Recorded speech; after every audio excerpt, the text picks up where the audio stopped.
Judge, that would be State versus Michael John Wolfe, 19 CR 34514.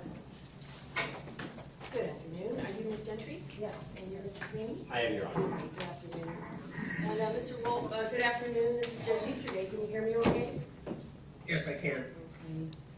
So this is the initial appearance. This case has been assigned to this court. So any motions you want to file in that regard, certainly you would need to do so.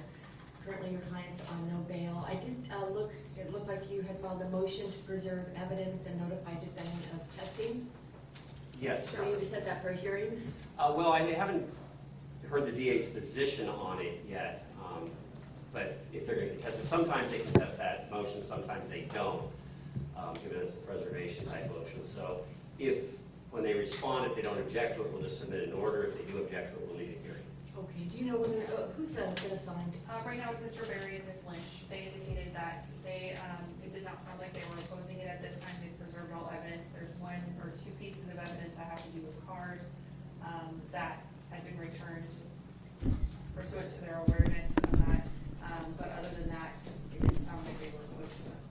Do you know when you'll have an official position? I do not know that. I can ask Mr. Berry this afternoon to get an answer to the court as well as defense counsel.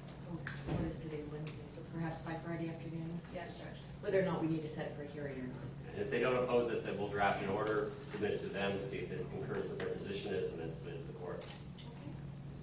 Okay. Mr. Sweeney, any other issues for today? I think so, Your Honor. Is one, we are anticipating filing a motion by the end of the week regarding the restraints issue. So I don't know if the court wishes for us to file it for us or wants to first or schedule the hearing at this time. We're happy to do either.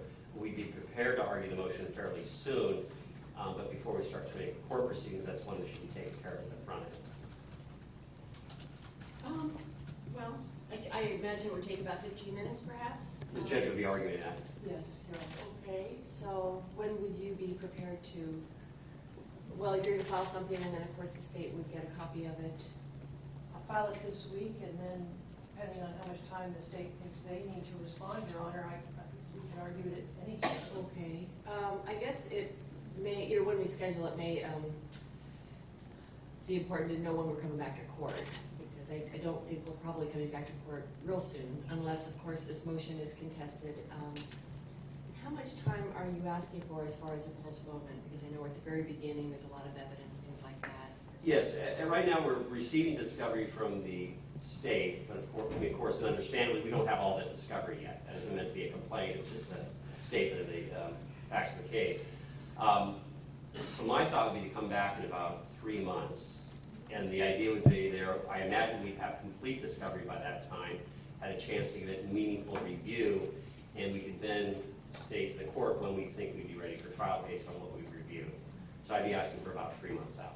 Any objection? No objection. Okay.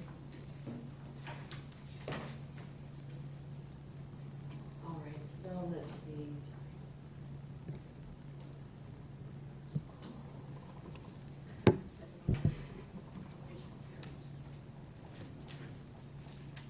Maybe we'd say 8:30, and then, so 3 months would be in the beginning of October. And I think we're going to set it at 8:30 in the morning, so we have a good 30 minutes in case we have some other On your own. issues. And what day are you looking at? We have time on the 30th of September or Wednesday the 2nd, or you could also put it on October 7th, like 11:30. That's on Monday criminal law.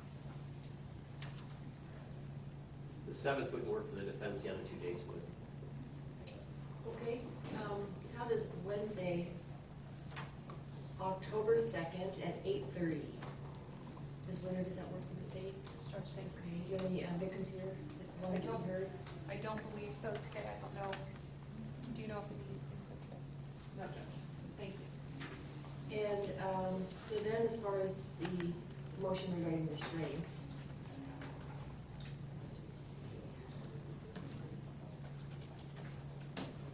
then I'm going to let you two look at the document. Your Honor, if I may, Yes. the court asked how much time, and 15 minutes for argument, I don't know if know if the state's intending on calling any witnesses for that, but if they were, then it would probably take a little longer.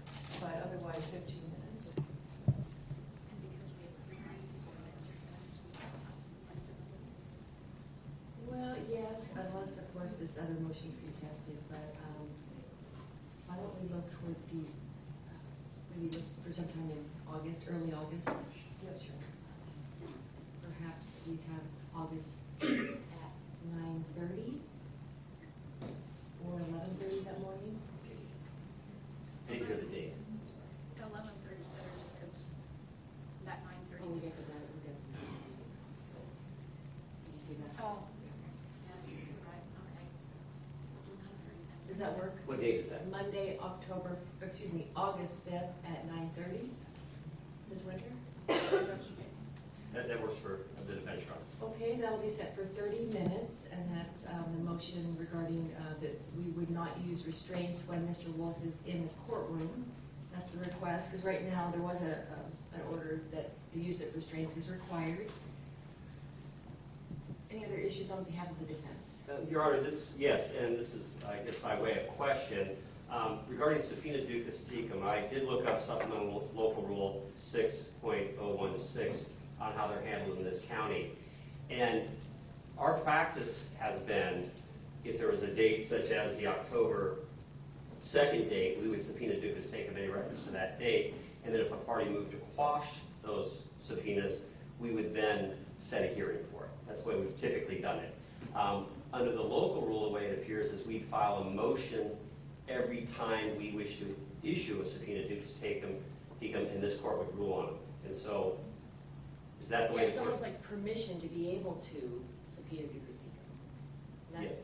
my understanding of the process. Yeah, that's the process in this county. I don't believe that's the required by Cartwright, but that's why I'm asking the court, would we be okay just to issue subpoena ducis tecums for the 2nd of October, and if people wanted to quash, they could, or should we come to this court for each And subpoena? I thought it mirrored the statute, but I'd have to look it up. Yes. Yeah, the court does have the ability to set what we refer to as a Cartwright date, where the court would set a date for subpoenas to be issued to. And we would have no role in authorizing the subpoenas before they're issued. Precisely. And then if a party moved to quash, then the Yeah. court would have a role. It's just a lot of the subpoena ducis tecum will issue, we do a fair number of these, people won't oppose them. You know, I can't say that at this time who will and won't oppose them, but often they're unopposed and the records just delivered. They're essentially our ability to collect records in a case like this. Okay. I would have to look at the statute, because I thought our local rule mirrored the statute.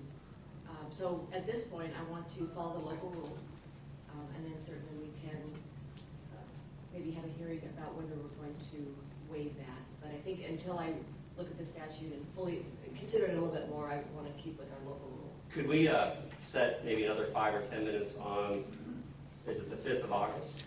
Can we just follow up with it then? If there's enough time. I actually think we have a full hour at 9:30, don't we? On Yes. August 5th. So we'll just go ahead and set the August 5th, 9:30, move that, just have that a full hour. Okay. Other issues? That's it from the defense. Okay, Ms. Winter, anything on behalf of the state? No, Judge, thank you. Okay, Mr. Wolfe, this case is continued then until August 5th at 9:30. Thank you. You're welcome. Thank you, Your Honor. You're welcome.